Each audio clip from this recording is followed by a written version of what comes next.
Sobat Calon, seorang pengusaha manajer salah satu plaza di kota Ternate berinisial S Selasa 14 Januari pagi dilaporkan ke Polres Halmahera Utara oleh pasangan suami istri Joseph Cornes dan istrinya Windiawati yang adalah rekan sesama pengusaha.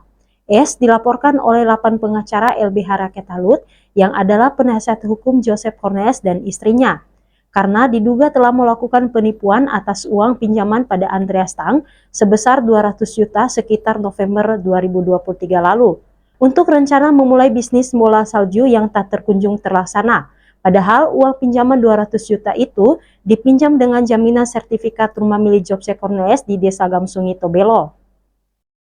Kepada wartawan Shalom News, setelah menyampaikan laporan tertulis ke Kapolres Halmahera Utara, Joseph Cornelis yang didampingi istrinya mengungkapkan awal kerugian yang mereka alami. Dikatakan pada November 2023, ia dan istrinya ditawari kerjasama oleh S yang adalah pengusaha, manajer Gamal Plaza Ternate, untuk membuat wahana bola salju untuk memeriahkan hari Natal di Tobelo. S kemudian mengajak Joseph dan istrinya mencari dana 200 juta untuk memulai bisnis itu. Ia meminta Joseph memakai sertifikat rumahnya yang ada di Desa Gamsungi sebagai jaminan pada Andreas Tang. Sedangkan sertifikat rumahnya di Ternate akan diberikan nanti setelah uangnya cair. Tapi kenyataannya tidak demikian. Setelah uang 200 juta diterima, malah setengahnya dia pakai untuk kebutuhan operasional Gamal Plaza Ternate. Akibatnya, bisnis bola salju tak berjalan dan Joseph dan istrinya harus berurusan dengan pihak kepolisian karena dilaporkan oleh pemilik dana Andreas Tang.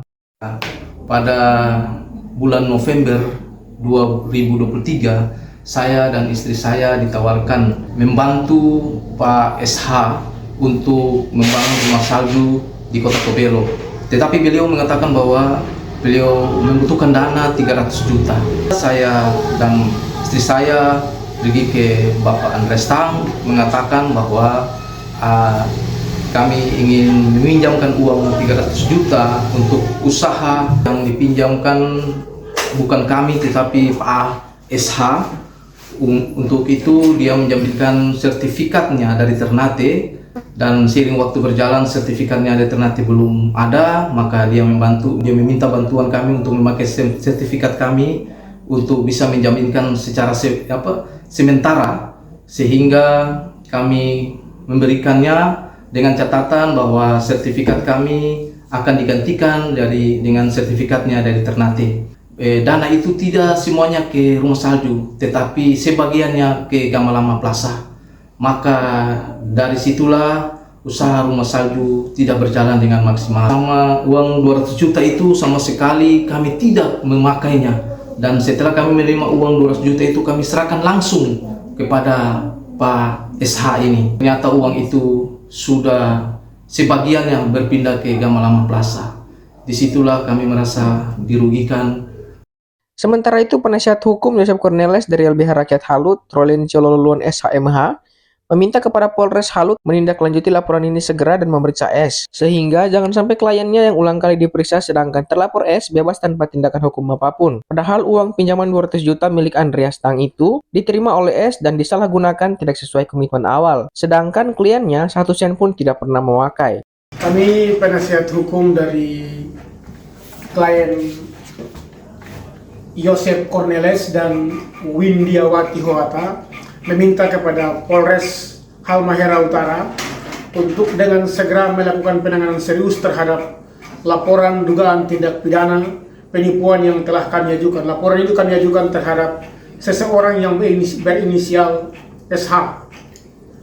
Ada sejumlah uang yang diberikan kepadanya, namun kemudian yang bersangkutan menggunakannya tidak sesuai dengan peruntukan. Dan karena itu kami telah melaporkannya. Kami mohon agar penanganan terhadap laporan ini harus benar-benar serius dan tuntas. Sedangkan juru bicara LBH Rakyat Halut, Bartolomeus Londo SH, menegaskan agar penyidik Polres Halut yang menangani laporan Andreas Tang terhadap Joseph Cornelis ini mendudukan posisi kasus ini dengan sebenar-benarnya. Sebab uang 200 juta itu seluruhnya dipakai oleh S, dan hal itu juga diketahui oleh pemiliknya yaitu Andreas Tang. Ia mengancam jika penyidik memaksakan menjadikan kliennya Joseph Cornelis sebagai pelaku penipuan tanpa memeriksa S segera, maka lembaganya akan membawa kasus ini ke Propam Polda Kompolnas dan memviralkan melalui media massa setiap hari. Kami sebagai penasihat hukum dari klien kami yang bernama Joseph Cornelis meminta kepada pihak kepolisian Resor Halut Karena selama ini hanya klien kami yang dipanggil, sedangkan yang diduga melakukan tindak pidana penipuan berinisial S tidak dipanggil. Untuk itu kami meminta kepada pihak penyidik Polres Halut agar lebih jeli menduduki persoalan ini. Dan apabila ke depan klien kami dijadikan tersangka dalam kasus ini, maka lembaga kami bersikeras akan melanjutkan persoalan ini ke pihak Propam Polda dan Kompolnas, serta kami akan viralkan lewat media. Dari Radio Shalom FM 90,2 MHz, Dani Ria Zega melaporkan untuk Shalom News. Jangan lupa like, komen, dan subscribe channel kami supaya tidak ketinggalan berita terbaru kami.